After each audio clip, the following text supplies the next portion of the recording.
Thank you, Mr. Chairman. Ms. Lee, congratulations. Do you think the United States Constitution should be interpreted according to how people understood it at the time it was adopted? Thank you for the question, Senator. With regard to the interpretation of the Constitution, should I be confirmed as a circuit judge, I'll be bound by Supreme Court and Second Circuit I precedent. know that. I know that, and I'm not going to ask either of you. I know you've been coached. The Trump White House coached the Republicans when they were nominated to always carefully say you're going to follow Supreme Court precedent. I stipulate that. I'm asking your opinion, your judicial philosophy, not how you're going to rule on a case. So let me rephrase it. Do you think the United States Constitution should be interpreted according to how people understood it at the time it was adopted? Thank you, Senator. I don't have a personal judicial interpretation philosophy apart from what You're going to be on the United States Court of Appeals if you're confirmed, and you don't have a judicial philosophy about how the United States Constitution should be interpreted?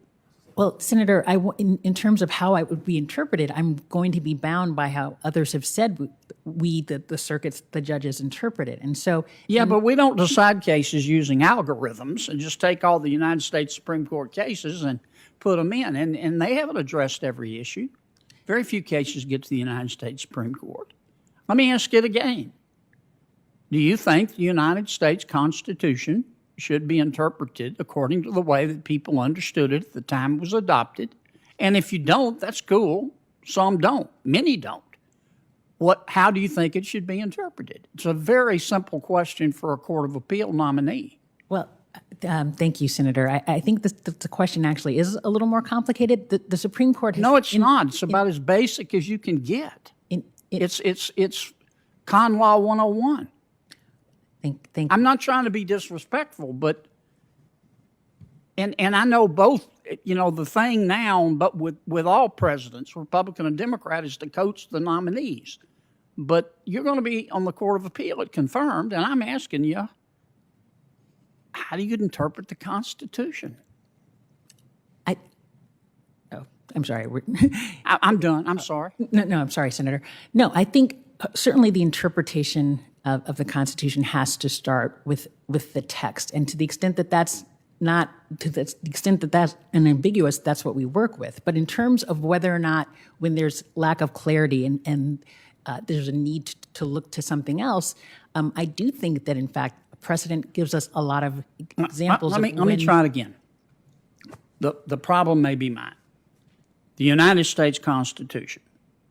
Do you think it should be interpreted according to the way that people understood it at the time it was adopted, or another way? I think there are many circumstances where it should be interpreted according to what people thought at the time it was adopted. When? Well, for instance, in the case of Heller, the Supreme Court applied original meaning to determine the scope of the Second Amendment right. And so when shouldn't we apply original meaning? I think when there are Supreme Court precedents that apply something, have applied something on an original question. I'm sorry. When on a situation or a right or a privilege that, and I'm sorry to have to interrupt you, but we have so little time. Under what circumstances do we not interpret the Constitution according to the way that people understood it at the time it was adopted? There are circumstances where the Supreme Court has not interpreted the Constitution explicitly in that fashion, and so I would always, Give me an example. What example are you thinking about? Well, there are times in the context of judging what is cruel and unusual punishment under the Eighth Amendment, where the Supreme Court has looked to... That's a good example. Look to prevailing norms in terms of interpreting...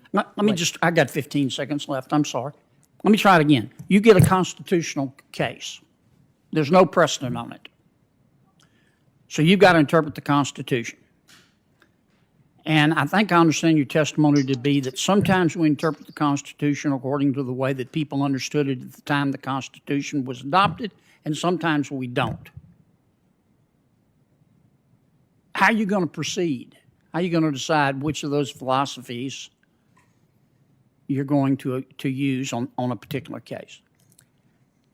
Thank you, Senator. If there's no precedent. I think that when there is not, I think the circumstances where there's not going to be either controlling or at the least instructive precedent from the Supreme Court or from the Second Circuit, I think is fairly rare. And so I can't say in the abstract, well, if this is the philosophy that I would apply, because again, I'd be driven by what the precedent says. And so I can't give you a specific judicial philosophy. Okay. I'm way over. Listen, I'm going to send you both a letter. I can't vote for you if I don't know, and I didn't get a chance to talk to you, Ms. Ross. I can't vote for you if I don't know how you're going to, what approach you're going to use to interpret the United States Constitution. And I don't believe for a second you both haven't thought about it. You couldn't have gotten through law school without thinking about it. So I need to know what you think about it. Okay?